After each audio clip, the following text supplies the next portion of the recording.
Yeah, Chelmsford Prison. Good nick, mate. It was a good nick. When I went there, my mate Togi Ludlow met me. Come back to the wing. Togi looked after me, give me lots of things, yeah. So I was always around Togi, you know, he's a nice guy.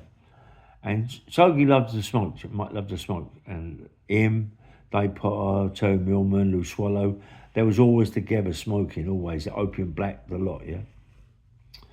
Togi, anything he wanted, if I could get it out of the kitchen, I'd get it for him, yeah. If he wanted milk, meat, I would get it for him. I'd get it through Jimmy Tibbs.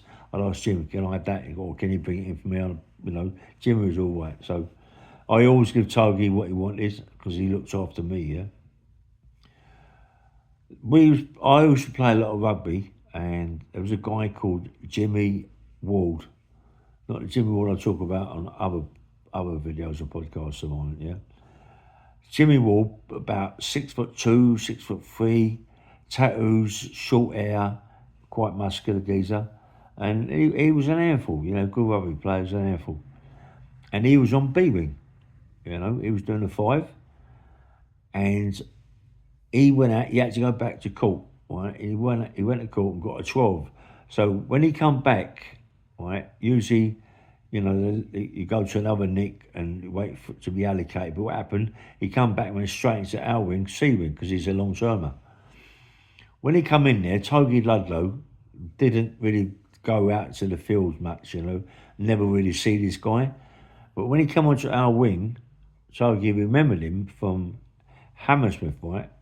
And Togi just didn't like the guy. The guy made beelines for Terry Milman and Lou Swallow, and they was always smoking together. Togi didn't want to get involved, yeah? Togi had told Terry Milman there's something dodgy about this guy. He got a 12 stretch. I don't like him. There's something dodgy about him. I want to find out about him, yeah?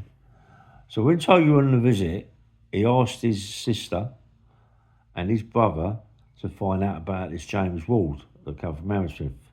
He told him more or less about where he comes from and the people that he knows and might know him, yeah? About a month later, Toby's come back on a visit. He's fuming, mate. He's fuming. He goes up to see Terry Millman. I'm in the cell with Terry. I ain't smoking, but Terry's doing his paintings, yeah? And it fascinates me, all his pictures. He's put little faces on the pictures, yeah? Toby's come in. He's going to Terry. He says to that geezer, mate. He said, wait, go downstairs, mate. I want to have a chat with Terry. Yeah, I went, okay. Went downstairs and Togi like gone right into one. Evidently, this geezer's naughty, mate. He's naughty. He's naughty. When I say naughty, it's something big, something he's done that's really, really naughty, yeah? And Togi got to find out about it, and the guy got a 12. And it ain't nice, mate, you know? So Togi now wants to do this guy, right? But this guy can have a right fight, mate. He ain't no fool because he plays rugby with us, and I see him, you know, what he's like. He can handle himself, yeah? So Togi's telling Terry Millman, like, get him in the toilet, give him a smoke, right? So Terry Millman's got him in the toilet and giving him some opium black on a pipe, on a brass pipe. This geezer's smoking it, and now he don't know where he's at. He's fucking nut. He's in Cuckoo Land, right? You see, Togi run up the stairs, he's on the freeze. Togi runs up the stairs, runs in the toilet, and within seconds, you hear this geezer screaming, mate. Screaming like a baby, right? Proper. Togi's stunned him 3 times, yeah?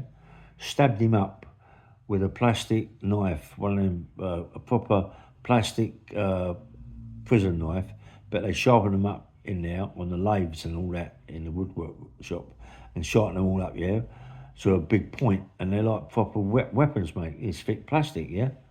So Togi's got that and plunged him up 3 or 4 times around the legs, around the back and everything, and done him bad. Togi just walks in there. After he's had a puff of that opium black, he don't know where he is. Togi's gone boom, boom. There's no way, right, that Togi could have gone in there and plunged this guy being straight.